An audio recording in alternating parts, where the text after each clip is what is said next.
আসসালামু আলাইকুম, আশা করি সবাই ভালো আছেন। নতুন একটা ভিডিও নিয়ে আপনাদের সাথে হাজির হয়েছি আমি। এই দেখেন, আবার রোদ্রের ভিতরে কাজ করতেছি। কাজ না করলে ভাই ভাত নাই, কাজ করতে হবে। কাজ আসলে কোনো কাজই ছোট বড় না, সবাইকে কাজ করেই বেঁচে থাকতে হয়। এই তো দেখতে পাচ্ছেন কাজ করতেছি। শুধু কাজের মধ্যে পার্থক্য হইলো এসির মধ্যে বসে কাজ অর্ডার করে,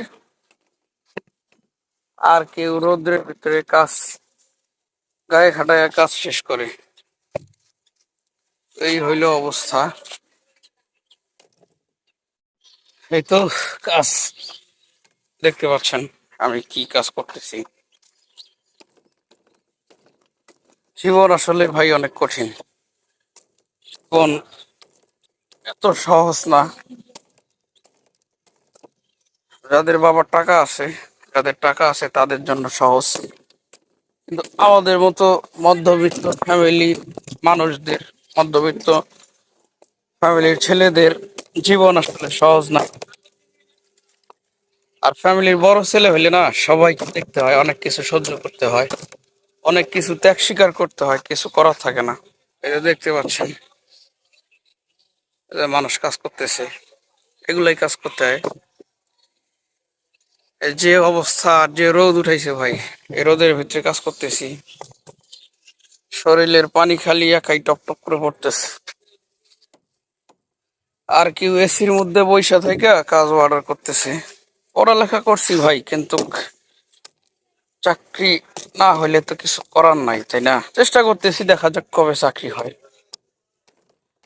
বসে থাকা তো যাবে না, আমরা বসে থাকলে আর ভাত পেটে যাবে না, তাই কাজ করতেছি। কাজ তো কাজই, কাজের মধ্যে ছোট বড় নাই। লজ্জা করে লাভ নাই ভাই। আজকে যদি আমি লজ্জা করে যে না পড়ালেখা করছি, লজ্জা করে যদি বাসায় বসে থাকি, কেউ 2টা টাকা দিয়ে যাবে না। না ভাই, একবেলা না খেয়ে থাকলে কেউ এসে জিগায় না যে খাইছো কিনা। তার মধ্যে তো মা বাবা ভাই বোন আত্মীয় স্বজন সবাই আছে। মা বাবাকে সাপোর্ট করতে হবে, ছোট ভাই বোন আছে তাদেরকে সাপোর্ট করতে হবে। বর্তমান যে জায়গাটা দেখতে পাচ্ছেন, এই জায়গাটা আসলে আহ, এই আমি যেখানে কাজ করি তার সাইটে এটা চাষ করছে। মাঝে মধ্যে আমাদেরকেও করতে হয়। তো এই যে পেঁপে গাছ, আসলে এটা লাঞ্চ টাইম, দুপুরের খাবার সময়। আমি বাসার থেকে ভাত নিয়ে আসি নাই, এজন্য আহ বর্তমান না খেয়েই বসে আছি এইভাবে। একবারে যখন 5টায় বের হব, 5টায় তো না, 5:30টায় আমার ছুটি হবে।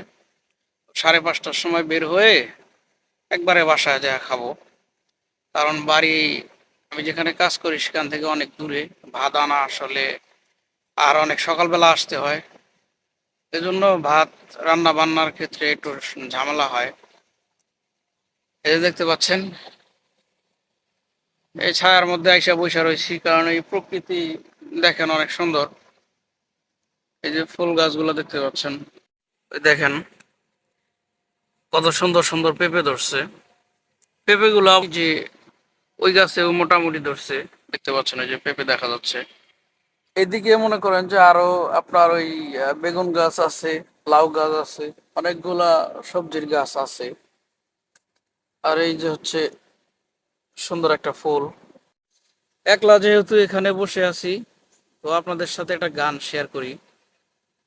তেরে বিন জিনা है ऐसे, दिल धड़काना हो जैसे, ये इश्क है क्या दुनिया को हम समझाए कैसे। आ, दिलों की राहों में हम कुछ ऐसा कर जाए कि दो जैसे बिछड़े तो सांस लिए बिन मर जाए। ओ खुदा, बता दे क्या लकीरों में लिखा हमने तो, हमने तो बस इश्क है किया।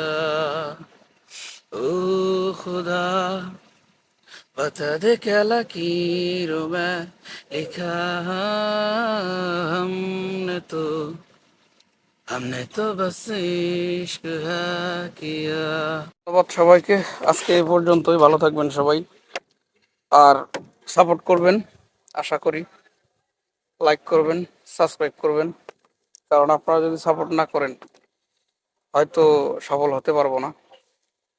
ধন্যবাদ সবাইকে।